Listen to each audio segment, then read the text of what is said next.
नमस्कार, मैं आचार्य अनुपम जोली। मेष राशि वाले लोगों के लिए आगामी सप्ताह अर्थात 6 जुलाई से 12 जुलाई के बीच में आसमानी ग्रहों का आपके जीवन पर प्रभाव और समाधान को लेकर आया हूं। तो सबसे पहले चंद्रमा की बात करते हैं और फिर शेष ग्रहों की बात करेंगे।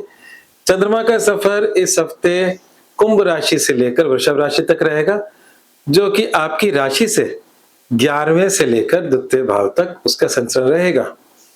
इस पूरे संचरण में आपकी शुरुआत तो लाभ भाव से हो रही है, जो कि बहुत ही शुभ शुरुआत है।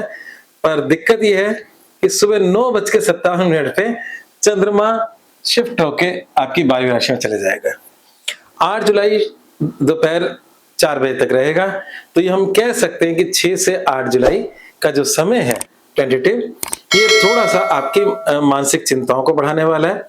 12वां चंद्रमा शनि के साथ मानसिक चिंताएं देता है। कभी कभार शनि टेक्निकल चीज है और चंद्रमा जल्दबाजी का निर्णय। तो कभी कभार कोई टेक्निकल चीज खरीदने में कोई जल्दबाजी ना करें।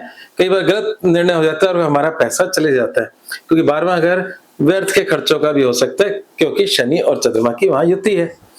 तो ये जो 2 दिन है 6 से लेकर 8 तक, 7-8 करीब करीब 2.5 दिन जो है, इन 2.5 दिन के अंदर अपना बजट बनाकर चलना, सोच समझ के खर्चा करना और व्यर्थ की भागदौड़ से बचना, ये हम कह सकते हैं कि वो थोड़ा बहुत आपको परेशान कर सकता है मानसिक रूप से। शेष चंद्रमा आपका हफ्ता बहुत ही अच्छा जाने वाला है। आपकी राशि से 8 जुलाई शाम 4 बजे के बाद चंद्रमा आपकी राशि मेष राशि में होगा, जो कि आराम से 10 जुलाई शाम 6:45 तक रहेगा। राशि के अंदर, मेष राशि के अंदर चंद्रमा का होना आपको अति विश्वास दिलाने वाला है। चंद्रमा सुख का स्वामी है, जो यहाँ आपको सचमुच सुख देने वाला है। स्वास्थ्य संबंधी सुख देगा, मानसिक चिंताओं से मुक्ति देगा, शुभ सूचनाओं का संचार करेगा और हर प्रकार से आपका मन प्रसन्न रखेगा। अब चंद्रमा का जो लास्ट सेगमेंट है सप्ताह का अंत में, वो होगा आपकी राशि से दूसरी राशि अर्थात वृषभ राशि में होगा। वृषभ राशि में चंद्र और मंगल की युति रहेगी और मंगल आपकी राशि का स्वामी है। इसका मतलब यह है कि सप्ताहांत के अंदर आप अपने परिवार और धन को लेकर कहीं ना कहीं कंसर्न रहेंगे, उससे रिलेटेड आप कार्य करेंगे। परिवार का मतलब, हम परिवार, कभी कभी हमारी परिवार की जिम्मेदारियों को हम दरकिनार कर देते हैं, व्यस्त रहते हैं दूसरे कामों में। तो ये जो सप्ताहांत का समय है वो परिवार के साथ बिताने में सुख रहेगा और कहीं ना कहीं आप अपने परिवार के लिए कुछ करेंगे भी। हालांकि यहाँ पर चंद्रमा चिंताएं देता है, इसमें कोई शक नहीं है, और चिंता का कारण भी पैसा और परिवार ही होता है। पर मेरे ख्याल से हम अगर समझदारी से चलें तो सब चीजों का सोल्यूशन निकाल सकते हैं। तो आपकी राशि स्वामी और चंद्रमा का दोनों का यहाँ प्रेजेंट होना परिवार संबंधी कार्यों में तेजी लाएगा।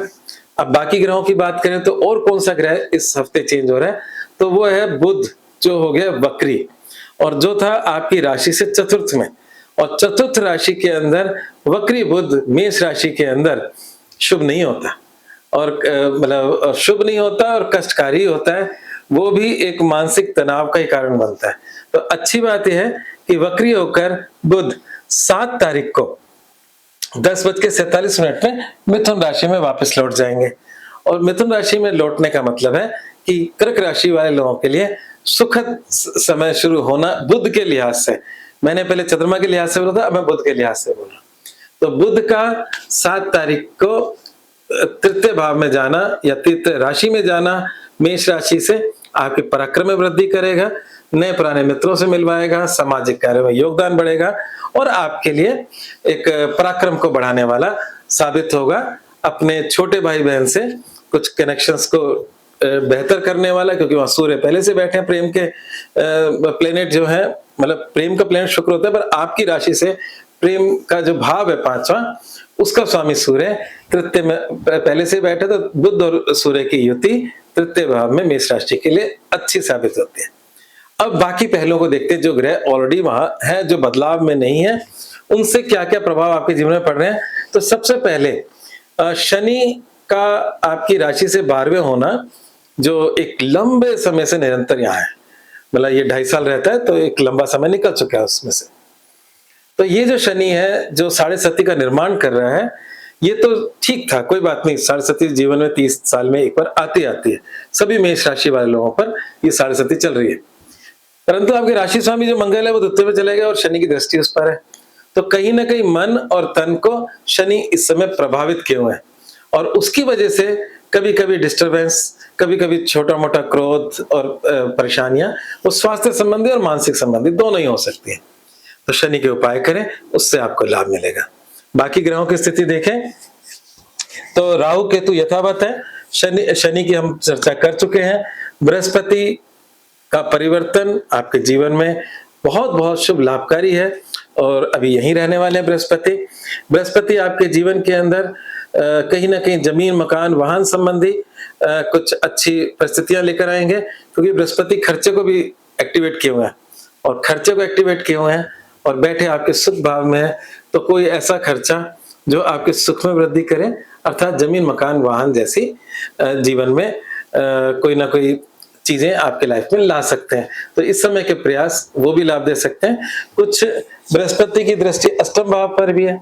अष्टम भाव पर भी बृहस्पति का मतलब इस समय देखना, मंगल का देखना और इवन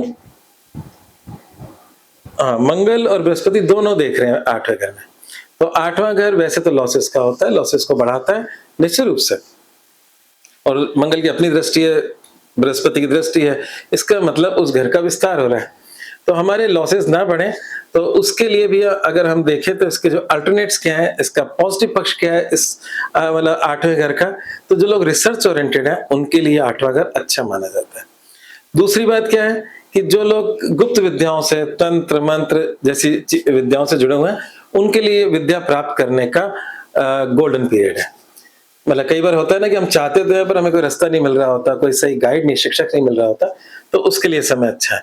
अच्छा, जिनके जीवन में कोई पैतृक संपत्ति को लेकर कोई बातचीत चल रही है तो उसके लिए भी ये समय गोल्डन है। अभी अगर प्रयास करेंगे तो पैतृक संपत्ति जैसे इश्यूज रिजॉल्व हो सकते हैं और आपको लाभ मिल सकता है। तो ये था इस हफ्ते का राशिफल। पर राशिफल समाप्त हो उससे पहले हम दो बातें करते हैं। एक है महाउपाय और दूसरा है मूल मंत्र। तो महाउपाय यही है कि मंगल और शनि को ठीक कर लो। मतलब आप हनुमान चालीसा का पाठ करें, हनुमत उपासना करें और साथ ही साथ आप शनि देव को भी प्रसन्न करें। शनि मंदिर में तेल चढ़ाएं, शनि जी के समक्ष सरसों के तेल का दीपक जलाएं, उन पे तेल चढ़ाएं, काले उड़द की दाल, काले तिल, काला कपड़ा, ये सब शनि को रिप्रेजेंट करते हैं। तो आप मंदिर में चढ़ा सकते हैं, मंदिर के पंडित जी को दे सकते हैं दान में। तो इस प्रकार के उपाय करने से आपका शनि और मंगल का ठीक होना ही आपके जीवन में स्थिरता और मतलब सबलता लेकर आएगा। अब बात करते हैं मूल वाक्य क्या है। मूल वाक्य जो है वो है वाणी पर संयम रखना।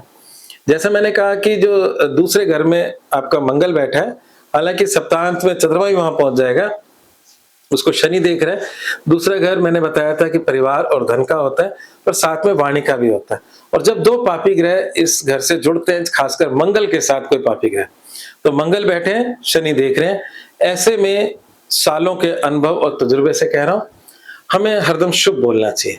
नेगेटिव बातें बोली सच हो जाती हैं, कभी कभार चमत्कार हो जाते हैं। तो इसलिए खुद के लिए भी नेगेटिव ना बोलें, अपने परिवार के लिए कभी ना बोलें, और मैं तो कह रहा हूं किसी के लिए कभी ना बोलें। और अगर आप बोलते हो तो हो सकता है कि उसका खामियाजा आपको भुगतना पड़े। तो इस समय वाणी पर संयम रखें। दूसरी बात यह है कि चलो नेगेटिव आप बोल रहे हो, कर रहे हो, परंतु कई बार हम ऐसी बातें करते हैं जिससे संबंधों में खटास आ सकती है। तो वाणी पर संयम रखें जिससे आपके संबंधों में खटास ना आए। आज बस इतना ही, धन्यवाद।